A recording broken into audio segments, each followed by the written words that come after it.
이건 정말 충격적입니다. 라오스의 한 오지 마을에서 한국의 작은 행동 하나가 수백 명의 운명을 완전히 뒤바꿔 놓았습니다. 누구도 주목하지 않았던 그곳에서 시작된 놀라운 변화. 처음엔 의심과 겁으로 맞이했지만 결국 모든 것이 달라졌습니다. 수십 년간 어둠 속에 갇혀있던 아이들의 미래에 예상치 못한 반전의 순간이 찾아왔다고 하는데요. 도대체 무슨 일이 일어난 걸까요? 충격적인 이야기 지금 시작합니다. 딱 1초만요. 좋아요와 구독 꾹 부탁드립니다. 산악지대를 가로지르는 버스는 굽이굽이 좁은 도로를 따라 천천히 올라갔습니다. 창밖으로 보이는 풍경은 울창한 숲과 가파른 경사로 간간이 나타나는 작은 마을들이 창문을 스쳐 지나갔죠. 라오스의 수도 비엔티안에서 후아판주 비행통 지구까지 가는 길은 12시간이 넘게 걸렸지만 다시 돌아오는 고향길에 가슴이 설렜습니다. 저는 올해 28살이 된 라오스 비행통 출신 교사 쏨비입니다. 사범대학을 졸업하고 비엔티안 시내 학교에서 일할 기회도 있었지만 고향으로 돌아오기로 결심했습니다. 그 결정에 많은 사람들이 의아해했죠. 왜 더 좋은 환경, 더 높은 급여를 포기하고 오지로 돌아가느냐고 물었습니다. 그때마다 저는 제가 안 가면 누가 가겠습니까? 라며 웃으며 대답했죠. 버스가 비행통 지구 중심지에 도착했고 버스 정류장부터 제가 가르칠 마을까지 걸어가야 했습니다. 무거운 짐을 들고 1시간 남짓 걸어 마을에 도착했을 때 처음으로 제 결정이 맞았다는 확신이 들었습니다. 마을 어귀에서 뛰어노는 아이들의 맑은 눈동자에서 희망을 볼 수 있었기 때문이죠. 라오스의 국토 80%는 산악지대로 되어 있고 특히 후아판주는 동북부 국경 인근에 위치한 험준한 산지가 많아 교육과 전력 인프라가 가장 취약한 지역 중 하나였습니다. 제가 어릴 적 기억은 밤이면 어두컴컴한 등유 램프 아래서 숙제를 하던 것이었죠. 책장을 넘길 때마다 등불이 흔들려 글자가 춤을 추는 듯 했죠. 그때 언젠가는 밤에도 환하게 책을 읽을 수 있는 곳에서 공부하고 싶다고 꿈을 꿨습니다. 그리고 그 꿈은 사범대학에 진학하면서 이루어졌지만 고향을 떠나온 뒤에도 항상 마음 한구석에는 미안함이 자리 잡고 있었습니다. 내가 떠나온 그곳에는 여전히 어둠 속에서 공부하는 아이들이 있다는 생각 때문이었죠. 마을 이장님이 저를 반갑게 맞아주셨고 얼마나 달라졌는지 물으셨죠. 사실 달라진 건 저뿐만이 아니었습니다. 마을도 조금씩 변화하고 있었죠. 예전에는 없었던 작은 공동 수도가 생겼고 몇몇 집에는 작은 태양광 패널이 설치되어 있었습니다. 하지만 여전히 전기는 일주일에 며칠만 들어오는 불안정한 상태였죠. 학교는 마을 중심에서 조금 떨어진 곳에 있었고 낡은 목재 건물에 지붕 몇 곳이 새는 모습이었습니다. 교실은 단 3개뿐이었고 그마저도 초등학생과 중학생이 함께 사용해야 했죠. 이곳에서 아이들이 제대로 된 교육을 받기는 쉽지 않을 것 같았지만 저는 포기할 생각이 없었습니다. 어려운 환경이지만 아이들에게 배움의 기회를 주고 싶었죠. 그리고 언젠가는 이 작은 마을 학교에도 밤새도록 환한 불빛이 켜지길 바랐습니다. 다음 날 아침, 저는 처음으로 교사로서 학교에 출근했죠. 아이들은 호기심 가득한 눈으로 저를 바라보았고, 그렇게 제 새로운 도전이 시작되었습니다. 첫 수업 시간, 교실은 한결같이 낡은 책상과 의자로 가득했죠. 창문은 몇 개가 깨져 있었고, 빛이 새어 들어오는 천장에는 우기 때마다 비가 새는 흔적이 남아 있었습니다. 비엔티안 사범대학에서 배운 최신 교수법을 적용하기에는 너무나 열악한 환경이었지만 아이들의 눈빛은 그 어떤 도시 아이들보다 반짝였습니다. 선생님, 이 책에는 왜 색깔이 없어요? 한 아이가 물었습니다. 제가 가져온 새 교과서는 모두 흑백이었습니다. 컬러 인쇄는 비용이 너무 비싸 이곳까지 오지 못했죠.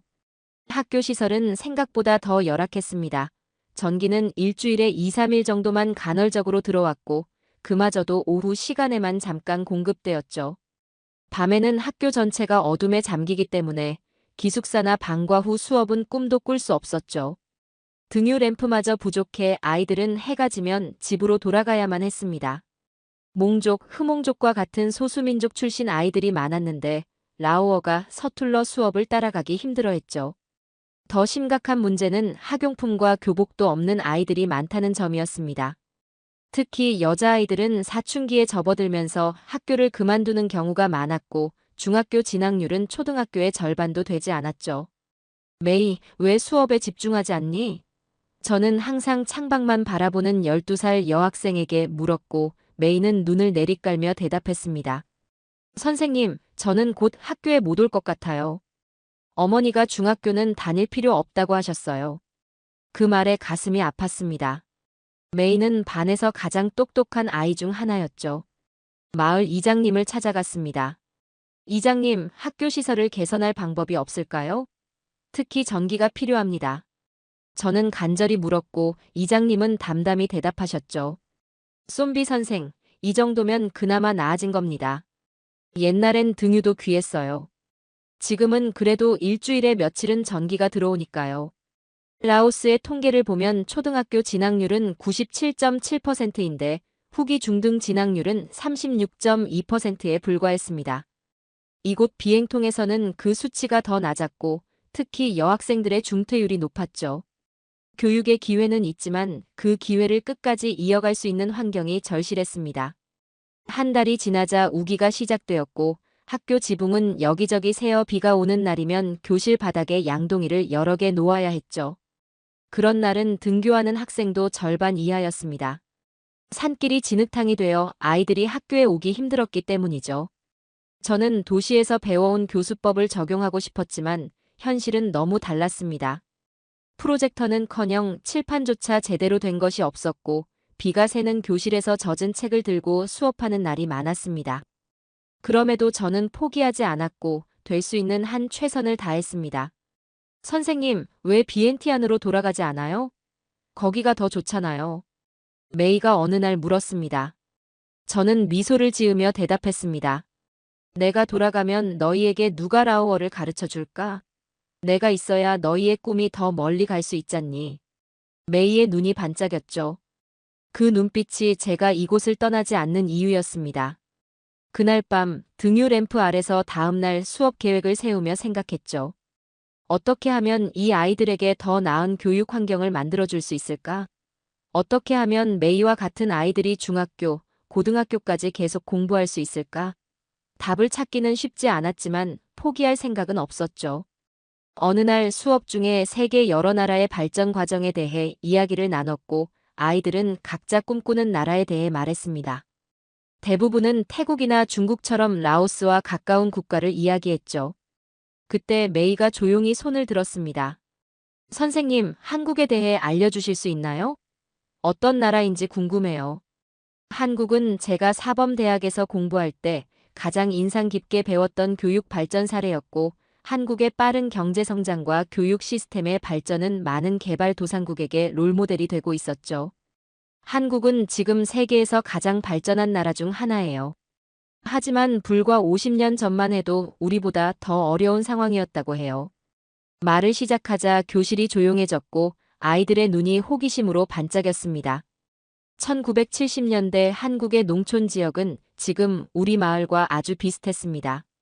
전기가 부족했고 많은 학교에서는 저녁에 공부할 수 없었죠. 특히 산골 마을은 도로도 제대로 없어서 비가 오면 학교에 가기 힘들었다고 해요. 한 아이가 의아한 표정으로 물었습니다. 그런데 어떻게 그렇게 빨리 발전했어요? 교육에 대한 투자와 인프라 구축이 중요했죠. 한국 정부는 전기와 도로를 확충하는 데 많은 노력을 기울였고 농촌 지역의 학교를 개선했습니다.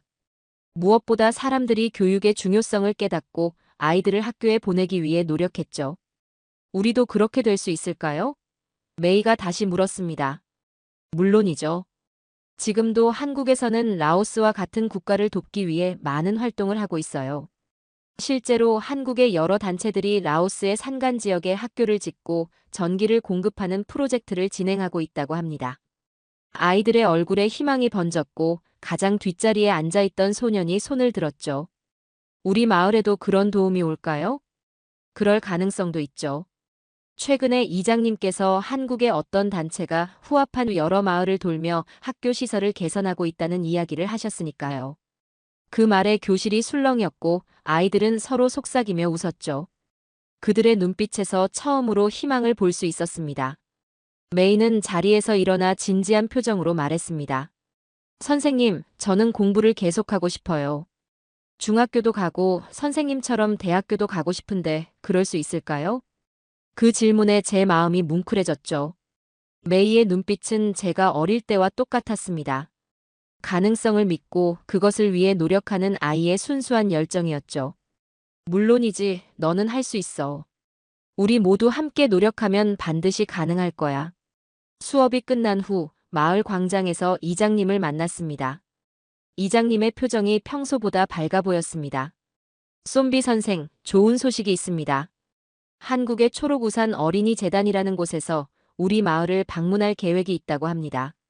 학교 시설 개선과 전력 공급에 대해 논의하고 싶다고 하더군요. 그 말을 듣는 순간 가슴이 두근거렸습니다. 아이들에게 들려준 이야기가 현실이 될 수도 있다는 희망이 생겼기 때문이죠. 어쩌면 메이와 같은 아이들에게 진짜 기회가 찾아올지도 모른다는 생각에 설렜습니다. 언제 오신대요? 다음 주에 한국 사람들이 우리 마을을 방문한다고 하니 쏨비 선생이 통역도 도와주면 좋겠군요. 저는 기쁜 마음으로 고개를 끄덕였죠. 드디어 변화의 바람이 불어오고 있었습니다. 다음 주가 되자 한국에서 오는 손님들을 맞이하기 위해 마을 사람들은 길을 정비하고 마을 회관을 청소했죠. 약속된 날 2대의 차량이 마을에 도착했습니다. 먼지를 일으키며 들어오는 차를 보고 아이들은 환호성을 질렀죠. 차에서 내린 사람들 중 한 명이 우리에게 다가왔습니다. 안녕하세요. 저는 박동환입니다. 초록우산 어린이재단의 라오스 교육 인프라 협력 프로젝트 매니저로 왔습니다. 박동환 씨는 50대 중반으로 보이는 한국 남성이었습니다. 그의 라오어는 서툴렀지만 진심이 담긴 미소는 언어의 장벽을 넘어 마을 사람들의 마음을 열었죠. 저는 통역을 도우며 그의 말을 전달했습니다. 이장님은 회의적인 표정으로 말했죠. 몇 년 전에도 외국 단체에서 태양광 패널을 설치해 주었지만 고장나고 나서는 아무도 수리해주지 않았습니다. 이번에는 좀 다를까요? 박동환 씨는 고개를 끄덕이며 대답했습니다. 이장님의 걱정 충분히 이해합니다. 이번 프로젝트는 장비만 설치하고 떠나는 것이 아닙니다. 라오스 정부와 MOU를 체결했고 향후 5년간 지속적인 유지보수와 기술 지원을 약속했죠. 그의 설명을 들으며 마을 사람들의 표정이 밝아졌습니다. 박동환 씨는 계획을 설명했죠. 학교 지붕 보수, 교실 확장, 태양광 발전 시스템 설치, 그리고 교사 연수 프로그램까지 종합적인 지원 계획이었습니다. 제가 자란 한국의 농촌 마을도 1980년대에는 전기가 불안정했어요. 비가 오면 정전이 잦았고 겨울이면 난방이 제대로 되지 않았죠. 그때의 경험이 지금 이 일을 하게 된 이유입니다. 이장님은 천천히 고개를 끄덕였습니다. 우리 마을을 도와주셔서 감사합니다. 우리도 최선을 다해 협력하겠습니다. 다음 날 박동환 팀은 학교를 방문했고 그들은 건물 상태를 점검하고 사진을 찍었죠. 아이들은 호기심 어린 눈으로 그들을 따라다녔고 특히 메이는 한 발짝도 떨어지지 않고 박동환 씨의 일거수일투족을 지켜보았습니다. 선생님, 정말 우리 학교가 바뀔까요? 메이가 물었습니다. 그럼 좋은 변화가 시작될 거야. 너희들이 더 좋은 환경에서 공부할 수 있게 된 거니까. 박동환 씨는 저와 이장님에게 향후 계획을 설명했고 모든 작업은 약 3개월 안에 완료될 계획이었습니다. 쏨비 선생님, 이 프로젝트에서 선생님의 역할이 매우 중요합니다. 현지 교사로서 아이들의 필요를 가장 잘 알고 계시니까요. 저는 기쁜 마음으로 고개를 끄덕였죠. 아이들을 위해 최선을 다하겠습니다. 그날 저녁 마을 회관에서 주민 설명회가 열렸고 박동환 씨는 프로젝터를 통해 다른 마을의 사례를 보여주었습니다. 전기가 들어온 후 학업 성취도가 향상된 통계 자료도 제시했죠. 주민들은 처음에는 반신반의했지만 구체적인 계획과 실제 사례를 보며 점차 신뢰를 보였습니다. 회의가 끝난 후 저는 감사의 인사를 전했습니다. 우리 마을에 이런 기회를 주셔서 정말 감사합니다. 박동환 씨는 미소 지으며 이야기했죠. 감사할 필요 없어요. 모든 아이들은 좋은 환경에서 교육받을 권리가 있으니까요. 그날 밤 저는 오랜만에 희망찬 마음으로 잠자리에 들었습니다. 드디어 변화가 시작되고 있었습니다. 공사는 예상보다 빠르게 시작되었고 일주일 만에 자재와 장비를 실은 트럭들이 마을 입구에 도착했죠. 하지만 트럭들은 좁고 가파른 산길 때문에 마을 중심까지 들어올 수 없었고 모든 자재는 사람들의 손으로 직접 운반해야 했습니다. 마을 회관에서 긴급 회의가 열렸고 자원봉사자를 모집했고 놀랍게도 거의 모든 마을 사람들이 손을 들었습니다. 아이들의 미래를 위한 일이라면 기꺼이 돕겠다는 의지였죠. 공사 첫 주는 순조롭게 진행되었습니다. 학교 지붕을 새로 올리고 벽을 보수하는 작업이 시작되었죠. 박동환 씨는 직접 망치를 들고 못을 박는 모습을 보여주며 마을 사람들의 존경을 얻었습니다. 저도 젊었을 때 집 짓는 일을 도왔습니다. 한국에서는 예전에 두레라고 부르는 협동 방식이 있었죠. 그의 말에 마을 사람들은 고개를 끄덕였습니다. 라오스에도 비슷한 전통이 있었기 때문이었죠. 서로 다른 나라지만 협력의 정신은 같았습니다. 두 번째 주부터 상황이 달라졌습니다. 갑자기 하늘이 검게 변하더니 폭우가 쏟아지기 시작했죠. 우기가 예상보다 일찍 찾아왔고 비는 하루 종일 그치지 않았고 산길은 순식간에 진흙탕이 되었습니다. 자재 운반은 물론 학교까지 가는 것조차 어려워졌죠. 이래서는 공사를 계속할 수 없어요. 박동환 씨의 표정이 어두워졌지만 이장님은 침착하게 대응했습니다. 마을에 소와 물소가 있으니 지늘길에서도 짐을 나를 수 있을 겁니다. 이장님의 제안대로 마을 사람들은 가축을 동원했고 동물들은 진흙 속에서도 묵묵히 짐을 나르며 공사를 이어갈 수 있게 해주었죠. 어느 날 박동환 씨가 저를 찾아왔습니다. 쏨비 선생님, 솔직히 말씀드리자면 이 상황에서는 계획대로 진행하기 어려워 보입니다. 우기가 끝날 때까지 공사를 중단하는 것이 좋을 것 같아요. 그 말에 가슴이 무너져 내렸죠. 만약 지금 공사가 중단된다면 다시 시작될 보장이 없었기 때문입니다. 제발 포기하지 말아주세요. 우리 아이들이 얼마나 기대하고 있는지 아시죠? 메이와 같은 아이들은 이번 기회가 아니면 학교를 계속 다닐 수 없을지도 몰라요. 제 간절한 호소에 박동환 씨는 잠시 생각에 잠긴 상태로 비에 젖은 학교 건물을 바라보며 말했습니다. 그래요, 어떻게든 방법을 찾아봅시다. 옛날 제 고향도 이렇게 길이 안 좋았지만 그래도 방법은 늘 있었죠. 그날부터 저희는 더 적극적으로 움직였습니다. 비가 잠시 그치면 모든 사람들이 나와 최대한 빨리 작업했죠. 밤에도 임시 발전기를 가동해 불을 밝히고 일했습니다. 저는 학교 수업을 마치고 매일 현장에 나가 통역과 조정 역할을 담당했고 아이들은 매일 공사 현장을 지켜보며 응원했죠. 특히 메이는 수업이 끝나면 항상 현장으로 달려와 어른들을 도왔고 그 모습을 보며 저는 더욱 힘을 내었습니다. 이 모든 노력이 아이들의 미래를 위한 것이었으니까요. 우기의 어려움 속에서도 공사는 조금씩 진행되었습니다. 두 달이 지나자 학교 지붕이 새로 교체되었고 벽의 균열도 모두 보수되었죠. 하지만 가장 중요한 작업은 태양광 패널과 배터리 시스템 설치였습니다. 이 작업이 성공해야만 학교에 안정적인 전기를 공급할 수 있었죠. 박동환 씨와 전문 기술자들은 일주일 동안 밤낮으로 작업했습니다. 태양광 패널을 지붕에 설치하고 배터리와 인버터를 연결하는 작업은 정밀함이 요구되었죠. 비가 내리는 날에는 작업이 중단되었지만 맑은 날이면 모두가 집중해서 일했습니다. 내일이면 시스템 설치가 완료되니 바로 테스트를 해볼 겁니다.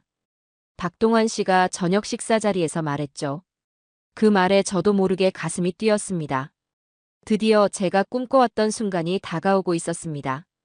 다음 날 오후 늦게 작업이 완료되었고 마을 사람들과 아이들이 모두 학교 앞에 모였습니다. 해가 서서히 지고 어둠이 내리기 시작했죠. 지금까지는 해가 지면 학교는 완전한 어둠에 잠겼지만 오늘은 달랐습니다. 준비됐나요? 박동환 씨가 제게 물었고 저는 고개를 끄덕였죠. 그리고 천천히 교실로 들어가 스위치를 향해 손을 뻗어 스위치를 누르는 순간 교실 전체가 환하게 밝아졌습니다. 형광등의 밝은 빛이 교실 구석구석을 비추었고 밖에서 지켜보던 아이들이 환호성을 질렀죠. 몇몇 아이들은 뛰어들어와 감탄하며 전등을 올려다보았습니다. 선생님, 정말 밝아요. 책도 너무 잘 보여요. 메이가 기쁨에 찬 목소리로 외쳤죠. 그녀의 눈에는 눈물이 고여 있었고 그 모습에 저도 감격에 목이 메었습니다. 어릴 적 꿈꿔왔던 그 순간이 현실이 된 것이었죠. 그날 밤 학교에서는 사상 최초로 밤 수업이 진행되었습니다. 낮에 일을 도와야 해서 수업에 참여하지 못했던 아이들도 모두 참석했죠. 특히 소수민족 아이들을 위한 라오어 문해 수업이 열렸습니다. 교과서를 제대로 읽지 못했던 아이들이 밝은 불빛 아래에서 글자를 또박또박 읽는 모습은 감동적이었죠. 특히 여학생들의 반응이 뜨거웠습니다. 여학생들은 대부분 집에서 집안일을 도와야 했기 때문에 낮 시간에 충분히 공부하지 못했지만 이제 저녁 시간에도 공부할 수 있게 된 것이죠. 선생님, 저는 의사가 되고 싶어요. 이제 더 열심히 공부할 수 있을 것 같아요. 메이가 수업이 끝난 후 제게 말했고 그 말에 가슴이 뭉클해졌습니다. 작은 변화가 아이들의 꿈을 얼마나 크게 키울 수 있는지 실감했죠. 박동환 씨는 한쪽에서 조용히 미소 지으며 지켜보고 있었습니다. 저는 그에게 다가가 진심으로 감사 인사를 전했습니다. 이 모든 것이 선생님 덕분입니다. 정말 감사합니다. 아닙니다. 이건 쏨비 선생님과 마을 사람들이 함께 이루어낸 성과예요. 저는 단지 도움을 줬을 뿐이죠.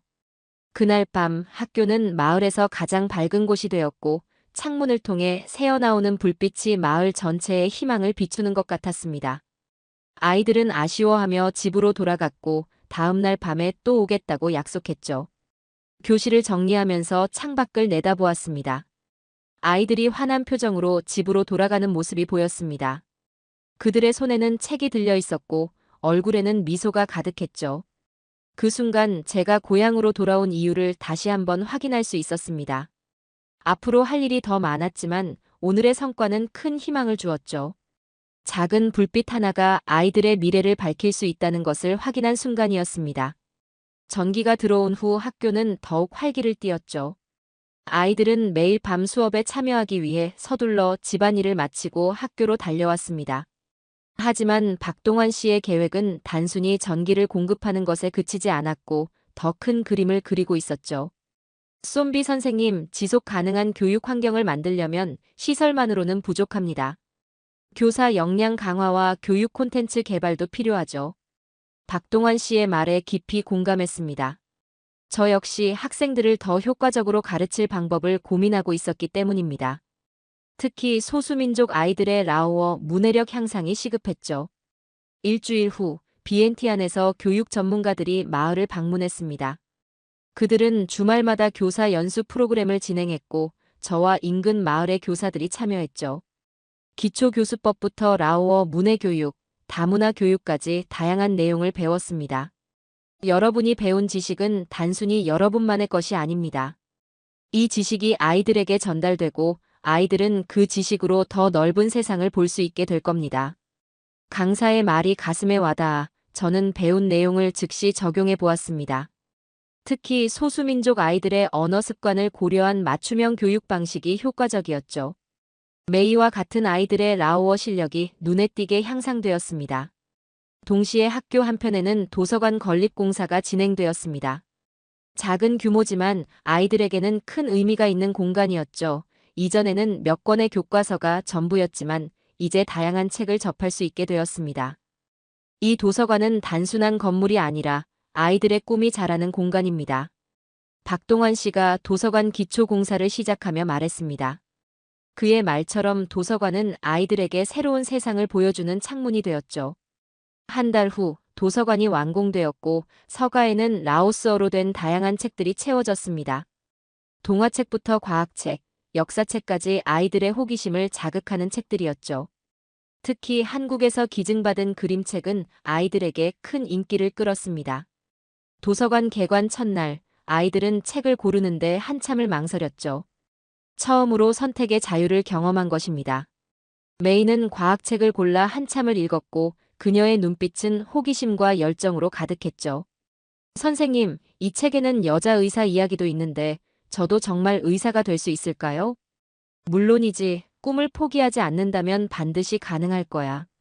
프로젝트는 교육 환경 개선에 그치지 않았고 아이들이 계속해서 학교에 다닐 수 있도록 학용품과 교복, 신발도 지원되었습니다.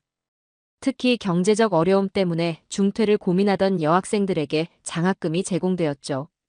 우리가 원하는 건 마을이 스스로 교육을 지속하고 아이들이 중퇴하지 않도록 길을 열어주는 것입니다. 박동환 씨의 말에는 진심이 담겨 있었습니다. 학부모들의 인식도 서서히 변화했습니다. 처음에는 여자아이들은 중학교까지 갈 필요 없다고 생각했던 부모들도 딸들이 계속 공부하도록 지원하기 시작했죠. 메이의 어머니도 처음에는 반대했지만 딸의 열정을 보고 마음을 바꾸었습니다. 쏨비 선생님처럼 우리 메이도 대학에 가서 더 큰 사람이 되면 좋겠습니다. 메이의 어머니가 저에게 말했을 때 가슴이 뭉클해졌죠. 프로젝트가 진행될수록 마을 전체의 분위기가 달라졌습니다.